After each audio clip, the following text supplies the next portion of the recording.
Hey YouTube, it's Faye, and for today's video we're going to talk about how to test your brake fluid using one of these, a brake fluid moisture tester. So here goes.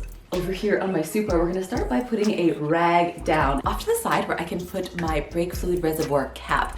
This is because brake fluid can really damage paint. After we've got the cap off, then we can go ahead and put our brake fluid tester in there, checking to make sure the battery is good first, and then inserting it into the fluid. Now, not all brake fluid reservoirs are this easy to access. Also, sometimes you may get a situation where your brake fluid level is really low and you may have to remove the little cup with screen.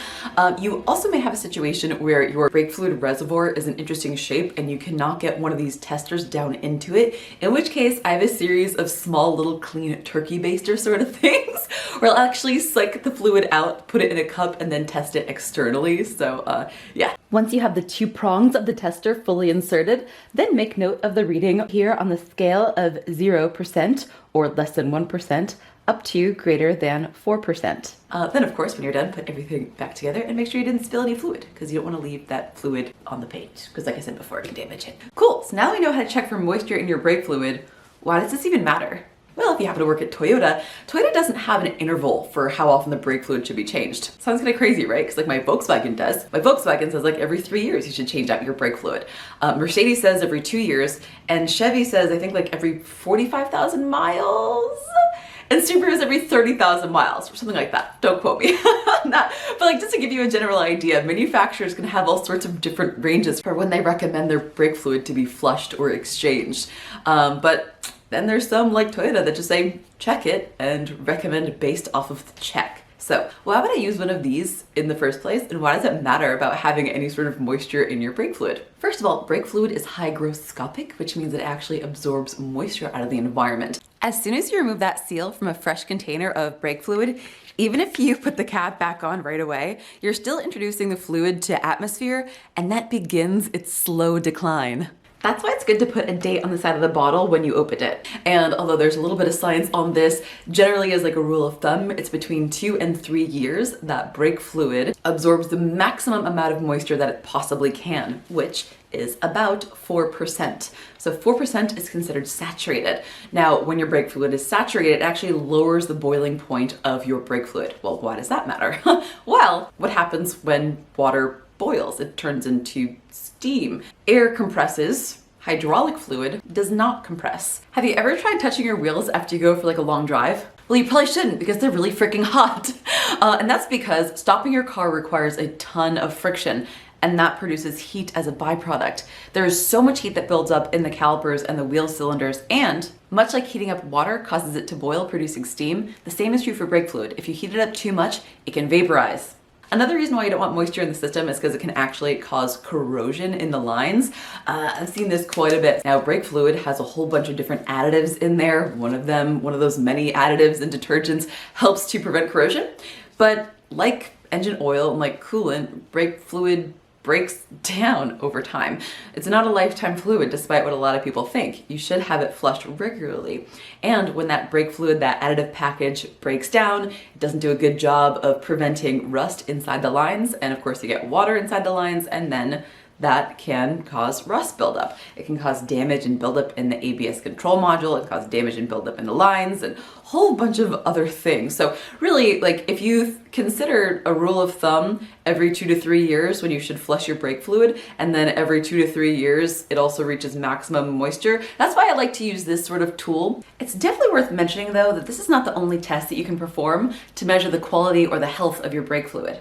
I actually have another style that I use quite a bit, and that is these brake fluid test strips. These don't measure moisture though, these measure copper content in the brake fluid.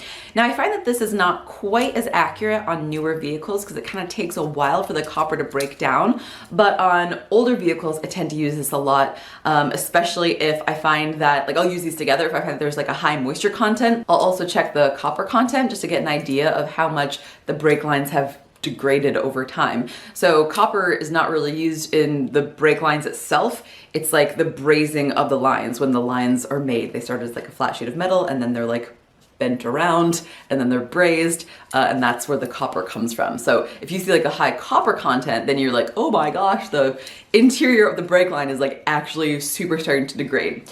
However, like I said, I don't work on a ton of older cars anymore, so this is not something that I use quite as often.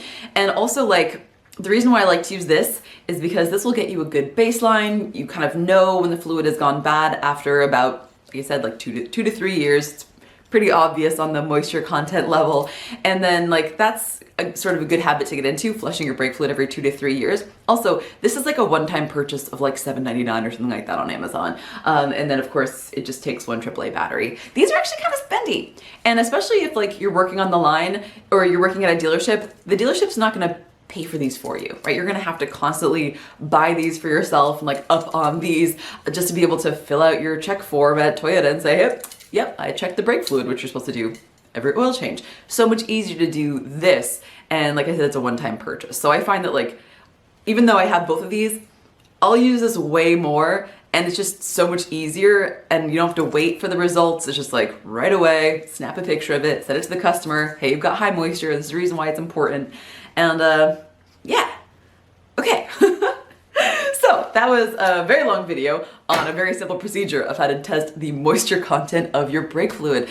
Thanks so much for watching. I hope you enjoyed this video. If you did, leave me a comment below and let me know, how do you test brake fluid? Do you test it for moisture or do you test it for copper or neither? Is there a way that I've just never heard of and that I'm missing out on and that I probably should have researched before making this video?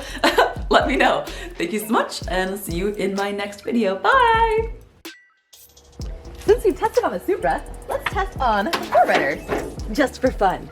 So once again, placing my rag off to the side, getting my cap upside down so I don't drip any fluid, and oh my goodness, we can see that poor Grim has been neglected, and the brake fluid is actually really freaking dirty. Sorry, Grim! Oh my goodness, we need to take care of that for sure. So I guess in a future video, how to flush your brake fluid.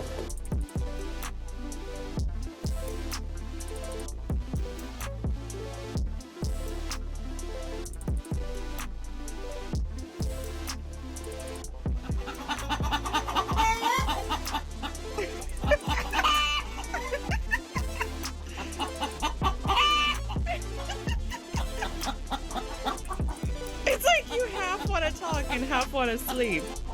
Make up your mind. Are you going to sleep or are you going to talk to me?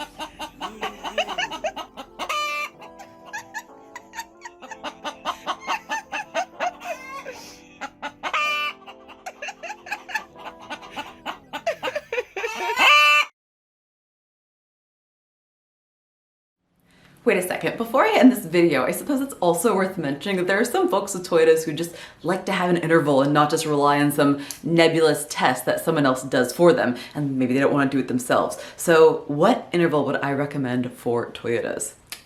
Well, I'd actually recommend the exact same interval that Lexus has, which is every 24 months or every 30,000 miles, whichever comes first. And let's face it, like Toyota and Lexus are pretty much the same thing. So technically Toyota does have an interval, but not. All right, thanks for watching, guys.